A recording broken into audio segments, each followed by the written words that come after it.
이 시간 우리 옆에 계시는 분들과 이렇게 한번 인사해 볼게요. 꼭 하나님 만납시다. 인사해 볼게요.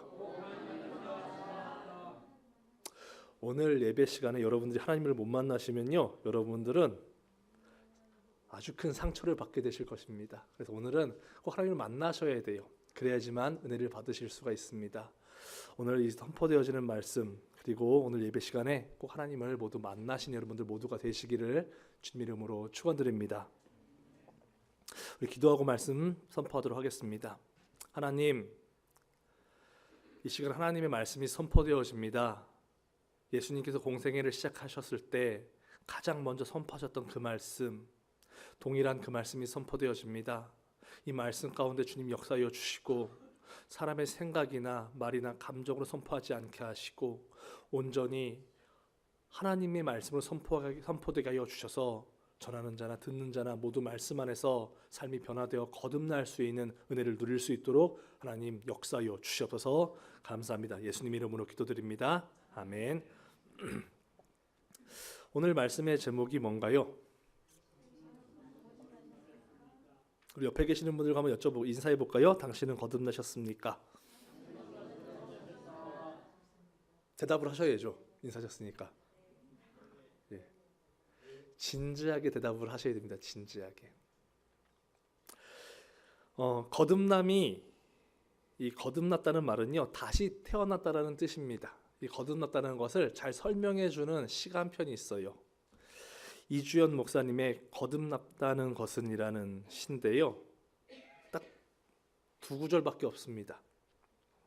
어제는 죄악, 오늘은 유혹, 내일은 지옥으로 난 길을 가던 이가 어제는 은총, 오늘은 축복, 내일은 영생으로 난 새 길을 가게 된 것입니다. 라는 내용이에요. 거듭남을 한마디로 말하면 마음껏 죄를 지으면서 지옥으로 달려가고 있던 사람이 돌이켜서 천국으로 달려가는 걸 거듭남이라고 말합니다.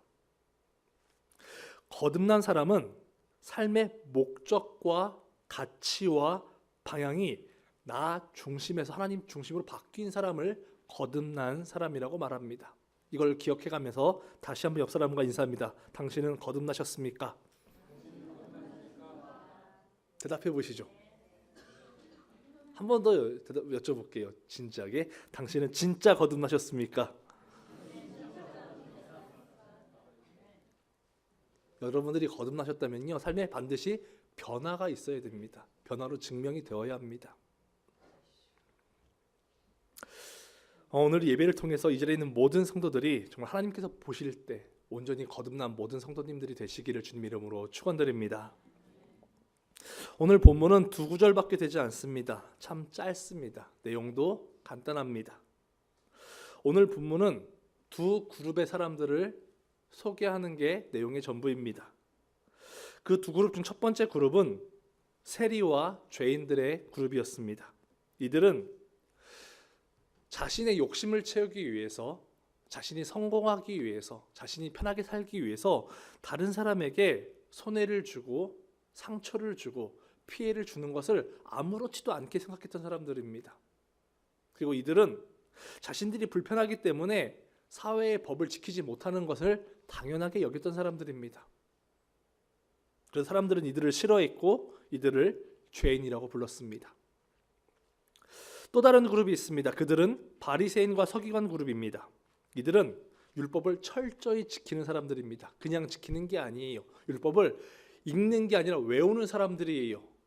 창세기, 출애굽기, 레위기, 민수기, 신명기, 이 모세오경을 외우는 사람들입니다. 대단한 사람들입니다. 그리고 외운 대로 지킵니다. 이들은 사회의 지도층이었고 율법을 가르쳤습니다. 그리고 사람들에게 존경받는 사람들이었습니다. 두 그룹이 있죠. 하나는 사람들에게 손가락질 받는 죄인의 그룹이 있습니다. 하나는 말씀을 가르치고 말씀을 묵상하고 말씀대로 살려고 노력하는 그룹이 있었습니다. 이 두 그룹 중에서 어느 그룹이 거듭난 사람들이라고 여러분들은 생각하십니까?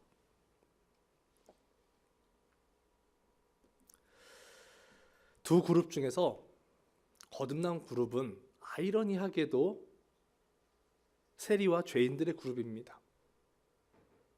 제가 설교 초반에 말씀을 드렸습니다. 거듭남의 증거는 변화된 삶이라고 증명을 드렸어요. 변화가 나타나야지 거듭났다고 말씀을 드렸습니다. 누가복음 15장 1절을 볼게요. 누가복음 15장 1절 말씀 같이 읽어보도록 하겠습니다. 시작.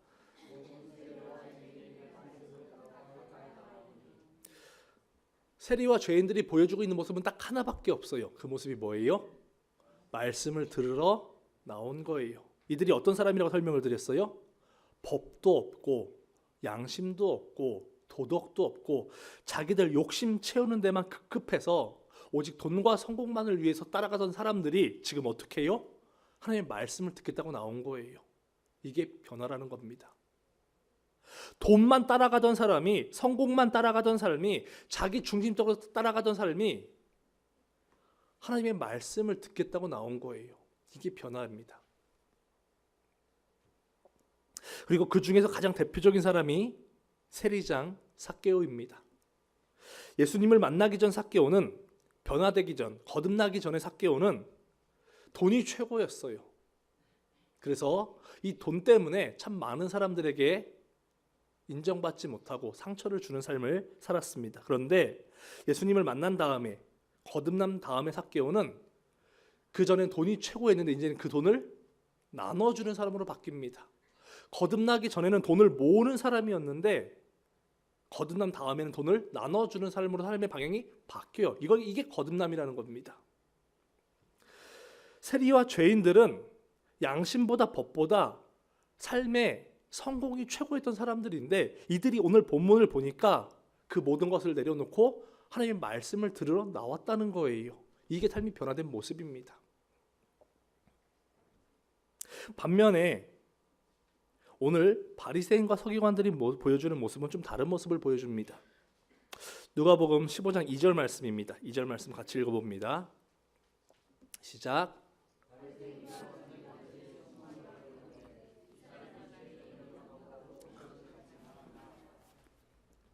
바리새인과 서기관들이 보여주는 모습도 딱 하나밖에 없죠. 뭐예요? 수군거리는 거예요. 수군거리는 거. 이 수군거리다가 헬라어로 디아 공기조란 단어입니다. 두 단어가 합쳐진 합성어예요. 디아라는 단어는 늘, 항상, 언제나라는 뜻을 가진 단어입니다. 그리고 공기조란 단어는 원망하다, 불평하다라는 뜻을 가진 단어입니다. 이 디아 공기조라는 수군거리다라는 이 원어가 가지고 있는 뜻은 늘, 항상, 끊임없이 습관적으로 원망하고 불평하다라는 뜻이에요. 바리새인과 서기관들이 오늘 본문에서 보여주고 있는 모습은 불평하고 싶은 걸 참을 수 없는 모습이었습니다. 이들은 하나님을 사랑하라고, 내 이웃을 내 몸과 같이 사랑하라고 그렇게 가르칩니다. 자기들은 거듭났다고 생각해요. 그런데 이들의 삶을 보면 습관적으로 불평하고 비판하고 험담하면서 살아갑니다. 그리고 그게 잘못됐다고 생각하지 않는다는 거예요. 안타깝게도 바리새인과 서기관 같은 이런 모습을 가지고 살아가는 사람들이 많이 있습니다. 습관적으로 불평하고 험담하면서 수군거리면서 살아가는 사람들이 안타깝게도 많이 있습니다. 사람들은 이들을 안타까워하면서 부탁을 합니다. 조언을 합니다. 당부를 합니다. 그렇게 살면 안 된다고 그렇게 타일르기도 합니다. 그런데 그럼에도 불구하고 불평하고 불만하고 비난하는 것을 멈추지 못합니다. 근데 여기에는 아주 중요한 이유가 있어요. 그렇게 말씀을 들어도, 그렇게 노력을 해도, 그렇게 사람들이 부탁하고 애원을 해도 이들이 멈추지 못하는 데에는 이들이 삶이 거듭나지 않았기 때문에 그렇다는 거예요. 바리새인과 서기관들처럼 거듭나지 않았기 때문에 마음은 원하는데 그게 안 되는 거예요. 바리새인과 서기관들이 모였다면 하는 일이 뭐였어요? 성경 보면 항상 어떤 일들을 해요? 이 사람들은 항상 비난하고 정죄하고 불평하고 예수님 죽일 생각 이거 의논하고 틈만 나면 원망하고 이들이 거듭나지 못했기 때문에 이렇게 살 수밖에 없었던 거예요. 말씀을 몰라서가 아닙니다, 여러분들. 말씀 너무나 잘 알았어요. 모세오경 외웠던 사람들입니다. 그런데 그 외우는 말씀을 살지 못하는 이유는 삶이 거듭나지 않으니까 그렇게 안 사라지는 거예요. 사람은요, 거듭나지 않으면 아무리 말씀을 많이 알고 많이 배우고 많이 가르친다고 할지라도 그 삶이 절대로 바뀌어지지 않습니다. 사랑하고 싶은데 자꾸 미워하는 마음이 생길 때가 있습니다. 품어주고 싶은데 자꾸 허물을 들춰내게 될 때도 있습니다. 내 마음은 칭찬하고 싶은데 입에서 나오는 말은 비난할 때가 있어요. 용서하고 싶은데 상처 주는 말만 하게 됩니다. 나는 정직하게 살고 싶은데 습관적으로 거짓을 말합니다. 겸손하게 살고 싶은데 자꾸 교만하게 행동합니다. 거룩하게 살고 싶은데 틈만 나면 죄를 짓습니다. 이유가 뭐예요? 거듭나지 않았기 때문에 그런 거예요. 우리의 마음의 소원대로 성령께서 주시는 감동대로 하나님의 말씀대로 살고 싶지만 그렇게 살지 못하는 이유가 바로 제대로 거듭나지 못했기 때문에 그럴 수밖에 없다는 것입니다. 거듭나셔야 돼요. 그래야지만 여러분들 불평과 험담을 멈출 수가 있고요. 죄 짓는, 알면서도 죄 짓는 그 끔찍한 죄를 끊어낼 수가 있습니다. 이 시간 옆에 계시는 분들과 이렇게 인사합니다. 꼭 거듭나시기 바랍니다. 예, 거듭나셔야 돼요. 사람은 거듭나야 변화될 수 있습니다. 그렇다면 어떻게 하면 우리가 거듭날 수 있겠냐는 거예요. 거듭나야 변화될 수 있는데 어떻게 해야지 내가 거듭날 수 있겠냐? 그 방법에 대해서 말씀을 나누도록 하겠습니다. 오늘 본문 누가복음 15장 3절부터 32절까지 말씀을 보면 거듭남에 대한 세 가지 이야기가 등장을 합니다. 이 세 가지 이야기를 살펴보면서 우리가 어떻게 할 때 거듭남의 은혜를 누릴 수 있는지에 대해서 지금부터 말씀을 나누도록 하겠습니다. 가장 먼저 오늘 본문 3절부터 10절까지 말씀을 보면 잃어버린 양 한 마리를 찾는 이야기가 등장을 합니다. 어떤 목자에게 양 100마리가 있었습니다. 그런데 저녁이 되어서 양이 이제 우리로 들어오는데 세어 보니까 한 마리가 없는 거예요. 여러분 같으면 어떻게 하시겠습니까? 99마리 두고 가시겠어요? 안 가시겠어요? 양이라고 생각하시면 잘 개념이 안 드실 거예요. 여러분들 키우는 강아지라고 생각해 보시기 바랍니다. 강아지 2마리 키우시는 집들이 있으시죠? 그 중에 한 마리 잊어버렸어요. 찾으러 가십니까? 안 가십니까? 당연히 가죠. 이스라엘 사람들, 이 목자들에게 양은요, 그런 강아지 같은 거예요. 이름이 다 있어요, 양마다. 그 목자가 양에게 이름을 지어주고 이름을 불러줍니다. 그냥 양이 아니에요. 1번, 2번이 아니라 다 이름을 불러줍니다. 우리에게 강아지가 가족인 것처럼 목자에게 양이 가족이라는 얘기예요. 그래서 99마리가 여기 있지만 잃어버린 한 마리를 찾으러 떠날 수밖에 없는 게 목자의 마음이라는 것입니다.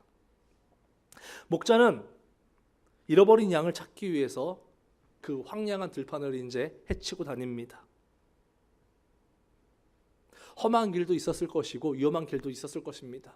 그런데 그 길을 다 찾아서 다닙니다. 그리고 마침내 잃어버린 양을 찾았어요. 어떻게 하시겠어요? 이놈 왜 도망갔냐고 혼내시겠어요? 목자는 그 양을 혼내지 않습니다. 자기 어깨를 매요. 끌고 오는 것도 아니고 묶어서 어깨에 메고 짊어지고 옵니다. 기뻐서 돌아옵니다. 그리고 돌아와서 양을 내려놓고 사람들을 다 불러 모아요. 내가 잃어버린 내 양을 찾았다고 너무 기쁘다고 사람들과 그 기쁨을 함께 나눕니다. 이게 잃어버린 양을 찾는 이야기입니다. 그 다음으로 나오는 이야기가 8절부터 10절까지 기록된 잃어버린 드라크마 하나를 찾는 이야기가 나옵니다. 한 여인이 10개의 드라크마를 가지고 있었습니다. 그런데 그 중에 하나를 잃어버리게 되죠.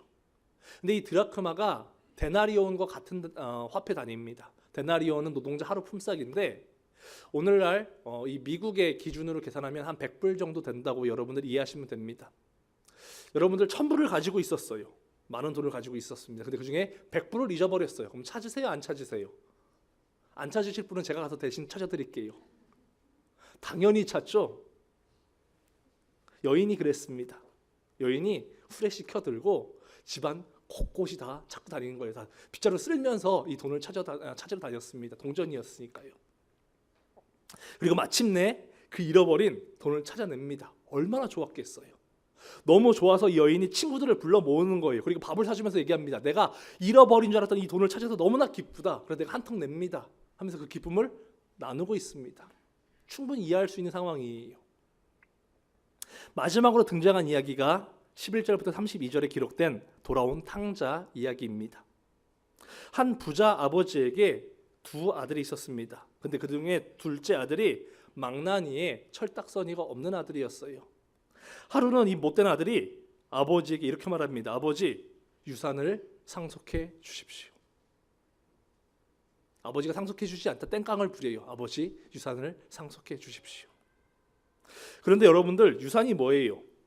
유산은 아버지가 죽은 다음에 자녀들에게 상속해 주는 게 유산이에요. 그런데 지금 아버지가 죽었어요, 살았어요? 살아 있습니다. 아버지가 살아 있는데 이 아들이 지금 뭐래요? 유산을 상속해 주십시오. 이게 어떤 얘기예요, 여러분들? 나는 이제부터 아버지를 죽은 사람으로 생각하겠습니다. 이 말이에요. 오늘날 단어로 표현하면 좀 이렇게 거친 표현이지만 호로자식이죠, 이 아들이. 참 못된 놈이었어요. 그럼에도 불구하고 그 아버지는 그 아들의 부당한 요구를 들어줍니다. 유산을 상속해 줍니다. 이 말도 안 되는 요구를 들어줘요, 이 아버지가. 그리고 아버지에게 유산을 상속받은 아들은 아버지에게로부터 멀리 떠나갑니다. 다시 안 돌아오려고 아예 마음을 먹고 멀리 떠나가 버립니다. 하지만 망나니였던 아들이 그 유산을 제대로 관리할 리가 없죠. 성경은 그가 허랑방탕하게 돈을 탕진했다고 말합니다. 아마도 술과 여자와 도박과 마약에 그 모든 돈을 탕진했을 것입니다. 그리고 노숙자가 된 아들은 자신의 잘못을 뉘우치고 아버지께로 돌아옵니다. 그런데 그 아버지가 그 아들을 내치지 않습니다. 받아줘요. 그리고 아버지가 그 아들을 위해서 큰 잔치를 베풀어 준다는 것이 돌아온 탕자 이야기입니다. 그런데 이 세 가지 이야기 있죠. 잃어버린 양을 찾는 이야기, 잃어버린 드라크마를 찾은 이야기, 그리고 돌아온 탕자 이야기. 이 세 가지 이야기에는 한 가지 아주 중요한 공통점이 있습니다. 그게 뭐냐면은 회개라는 메시지가 담겨져 있어요. 우리 누가복음 15장 7절 볼게요. 누가복음 15장 7절 말씀. 같이 한번 읽어봅니다. 시작.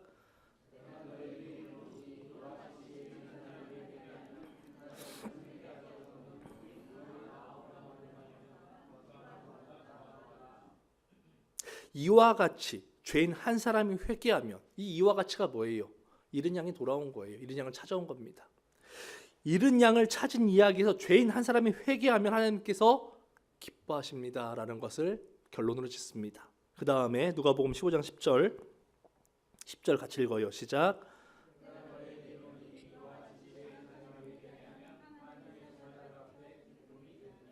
잃어버린 드라크마 찾는 이야기에서 똑같이 말하죠. 이와 같이 한 사람이 회개하면 하나님께서 기뻐하십니다.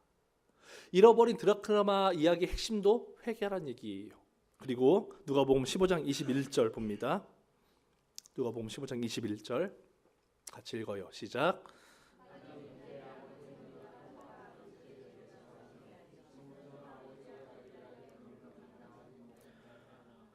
돌아온 탕자 비유에서도 똑같이 회개가 나오는데 이때는 회개를 풀었었습니다.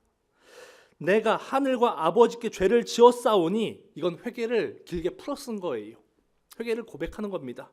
돌아온 탕자 비유에서도 한 사람이 지금 회개를 하고 있죠. 잃어버린 양을 찾는 이야기, 잃어버린 드라크마를 찾은 이야기, 그리고 돌아온 탕자 이야기. 이 세 가지 이야기를 통해서 예수님께서 끊임없이 강조하시고 지금 전달하시고 계시는 그 메시지가 뭐냐면요, 지금 회개하고 하나님께로 돌아오라는 것입니다.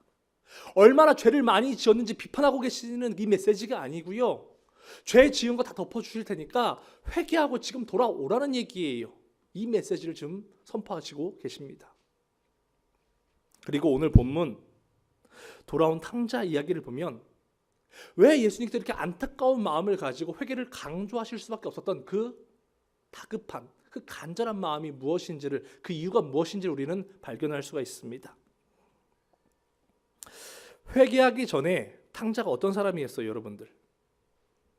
회개하기 전에 탕자, 그에게는 아버지도 가족도 질서도 은혜도 양심도 가정도 예의도 없는 사람이었습니다. 상관이 없었어요. 회개하기 전에 탕자는 내 생각만 옳고 내 가치만 옳고 내가 살아가는 방식만 옳고 내 기쁨이 가장 중요하고 내 목표를 달성하는 게 가장 중요했기 때문에 수단과 방법을 가리지 않았습니다. 가족이 상처를 받던 다른 사람이 마음이 아프던 말던 아무런 관심이 없었어요. 그저 이 사람은 자신이 원하는 대로 살아갔던 사람입니다. 탕자는요, 자기가 옳고 아버지가 틀렸다고 생각했어요. 그래서 아버지에게 아무런 마음의 불편함 없이 살아있는 아버지에게 유산 달라고 당당히 요구했던 거예요. 바리새인들이 왜 습관을 따라서 수군거린 줄 아십니까? 그들은 그것이 잘못했다고 생각하지 않았던 거예요. 연약한 사람 보면 비난해야 된다고 생각했던 거예요. 허물이 보이면 들춰내줘야 된다고 생각했습니다. 꼬투리 잡을 것이 보이면 수군거려야 된다고 생각했던 거예요. 마음에 안 드는 사람이 있으면 미워하고 조금만 불편해지면 불평하고 원망하는 것이 당연했던 것입니다. 이들은 자신들의 말과 삶과 행동에 조금도 잘못이 없다고 생각했던 거예요. 회개가 중요한 이유는요, 사람이 회개하지 않으면 시간이 지날수록 사람은 자기 중심적이 됩니다. 사람이 회개하지 않으면 사람은 시간이 지날수록 내 생각, 내 방법, 내 행동은 옳고 하나님의 생각, 하나님의 방법, 성경의 말씀은 틀렸다고 생각합니다. 이스라엘 역사를 한번 보시기 바랍니다. 사람들이 회개하였을 때, 히스기야의 회개운동, 요시아의 회개운동이 일어났을 때 어떤 일이 벌어져요? 미스바의 회개운동이 일어났을 때 어떤 일이 벌어져요? 사람들이 예배를 회복합니다. 기도가 회복됩니다. 사람들이 정직해지기 시작해요.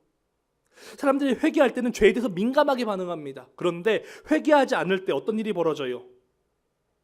우상을 더 많이 숭배합니다. 아주 끔찍한 죄를 짓는데 가책이 없어요. 심지어 어떤 일이 벌어집니까? 자기 아들을 우상에게 산 제물로 내어주면서 자기 자식을 죽이는데도 불편함이 없어요. 자기 가족을 죽이고 있는데 우상 숭배에 가책이 없는 거예요, 사람이. 그게 옳다고 생각합니다. 그런데 우리도 마찬가지입니다. 우리도 회개하지 않으면요, 내가 옳고 하나님이 틀렸다고 생각합니다. 우리도 회개하지 않으면요, 내 삶의 방식이 옳고 성경의 이 말씀이 틀렸다고 생각하기 시작합니다. 우리도 회개하지 않으면 세상이 옳고 진리가 모순이라고 생각하고요, 우리도 회개하지 않으면 천국도 지옥도 없다고 생각할 수도 있습니다. 우리가 회개하지 않으면요, 복음을 믿지 않아도 천국 갈 수 있다는 말을 하게 될 것이고요, 우리가 회개하지 않으면요, 동성연애도 자살도 이혼도 다 괜찮다고 말하게 되고 말 것입니다. 그리고 이러한 말씀이 지금 여러분들에게 부담스럽고 불편이 된다면 여러분들은 지금 내가 옳고 하나님이 틀렸다고 생각하고 있기 때문에 그런 것입니다. 만일 우리가 회개하지 않으면요, 우리는 더 악한 죄악에 익숙해질 거예요. 그리고 마지막에는 끝까지 회개하지 않으면요, 우리는 선을 행하는 것보다 죄를 짓는 일이 더 우리에게 기쁨으로 느껴지게 될 것입니다. 탕자가 아버지 앞에서 당당하게 죄를 지을 수 있었던 것처럼, 바리새인과 서기관들이 하나님 앞에서 아무런 부끄럼 없이 그렇게 죄를 지을 수 있었던 것처럼, 우리가 회개하지 않으면요, 우리는 끔찍한 죄를 지으면서도 아무런 불편함이 없이 신앙생활을 기쁘게 해나가게 되고 말 것입니다.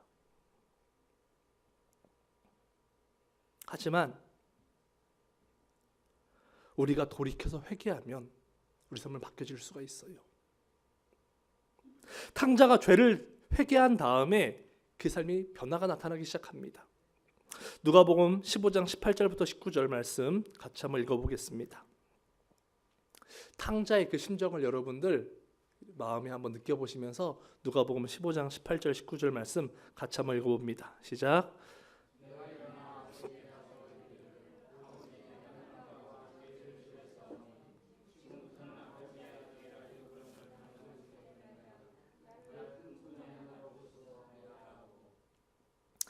이 구절은요, 읽으실 때 눈물 나야 됩니다. 그런 구절이에요. 탕자가 자신의 죄를 깨닫고 돌이켜서 회개한 다음에 뭐라고 말해요? 이제는 내가 아버지 자식이 될 자격이 없습니다 라고 고백을 합니다. 회개하기 전에 탕자는요, 아버지에게 뭐라고 말합니까?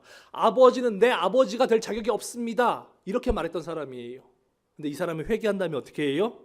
이제는 내가 아버지의 아들이 될 자격이 없습니다 라고 고백을 합니다. 회개하기 전에는 다른 사람이 문제였어요. 다 회개하기 전에 하나님이 문제였고 말씀이 문제였고 교회가 문제였고 다 남이 문제였다는 얘기예요. 회개하니까 어떻게 해요? 다 내 문제였구나, 내가 잘못했구나, 원인을 깨닫는 거예요. 이것이 회개입니다. 회개는요, 하나님과 나와의 자리를 원래대로 회복시켜 놓는 것입니다. 되돌려놓는 거예요. 회개는요, 내 생각이 틀렸습니다, 하나님의 말씀이 옳습니다를 인정하는 겁니다. 회개는 내 방법이 틀렸습니다, 하나님의 방법만 옳습니다를 고백하는 거예요. 회개는 내 기쁨을 추구하는 게 잘못됐습니다, 하나님의 기쁨을 추구하며 살겠습니다 결단하는 것입니다. 회개는요, 비난하고 정죄하며 싸우며 살았던 내 삶이 잘못했습니다, 하나님 칭찬하고 위로하며 화해하며 살겠습니다라고 여러분들 그렇게 고백하는 겁니다. 회개는 내 꿈을 이루기 위해서 기도하는 게 아니고요, 하나님의 뜻을 이루기 위해서 기도를 시작하는 것입니다. 누가복음 15장 24절 말씀 한 번 더 읽어볼게요. 누가복음 15장 24절입니다. 같이 읽습니다. 시작.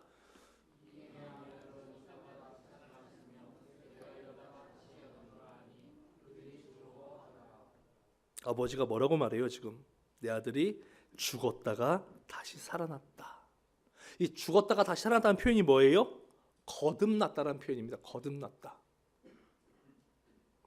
탕자가 아버지 앞에서 온전히 회개하자 아버지가 뭐라고 고백해요? 내 아들이 온전히 거듭난 사람이 되었습니다 라고 고백을 합니다.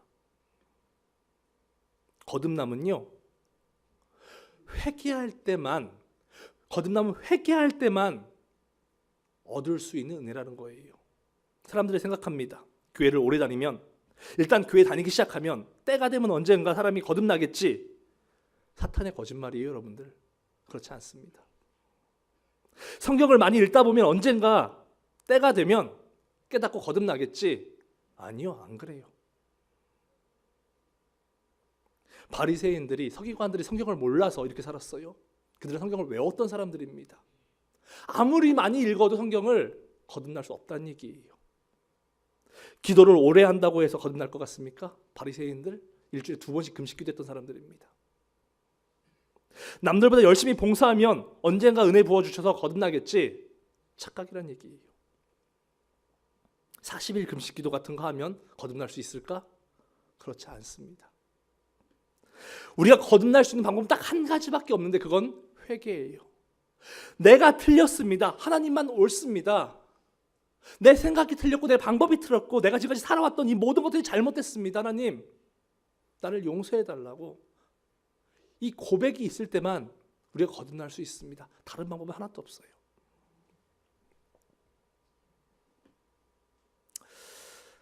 말씀을 정리하도록 하겠습니다. 사람은요, 누구나 다 실수합니다. 그리고 사람은 누구나 다 죄를 지을 수 있습니다. 오늘 본문의 세리와 죄인들처럼 우리는 얼마든지 죄를 지을 수 있어요. 사람들의 손가락 받는 그런 행동을 할 수가 있다는 것입니다. 근데 예수님께서는 그것을 뭐라고 하시지 않으십니다.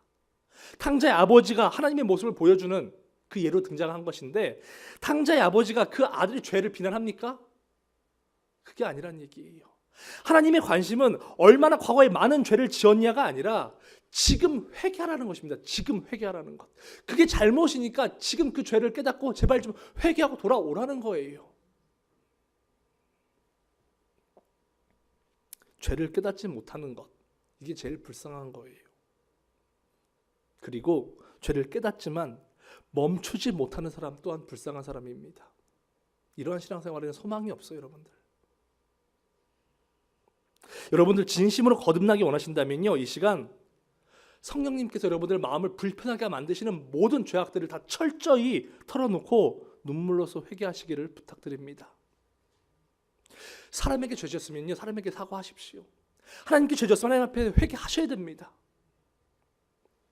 내 방법이 옳고 하나님 방법이 틀렸다고 생각했던 그 생각들 회개하셔야 됩니다. 세상의 가치가 옳고 성경의 진리가 틀렸다고 말했던 그 입술을 회개하셔야 되고요. 말씀대로 살지 못하는 것을 알면서도 그것을 적당히 합리화시키고 저와 타협했던 것들, 진리를 세상과 타협했던 것들 회개하셔야 됩니다. 거룩하게 살지 못하면서 거룩한 척하고 술과 담배와 음란과 도박으로 내 몸을 더럽혔던 것 회개하셔야 됩니다.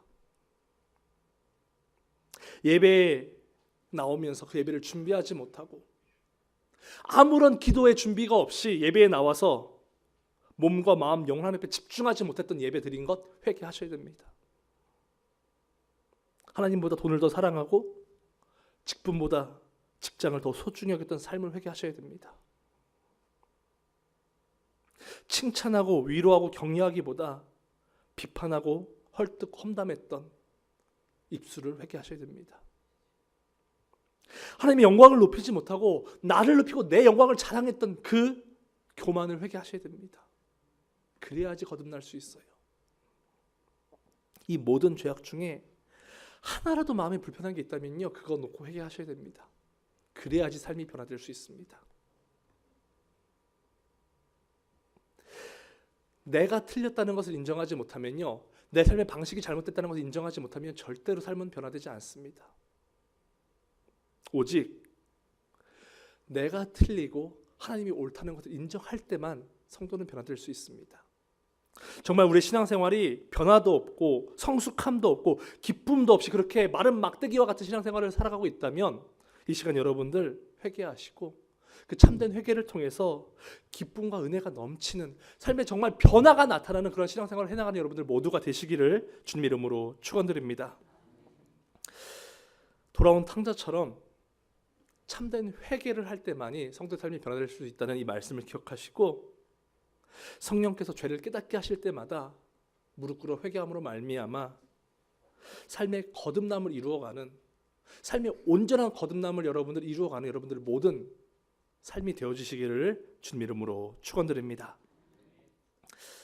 이 시간 우리 같이 찬양 한 장 하고 기도했으면 좋겠습니다. 돌아온 탕자라는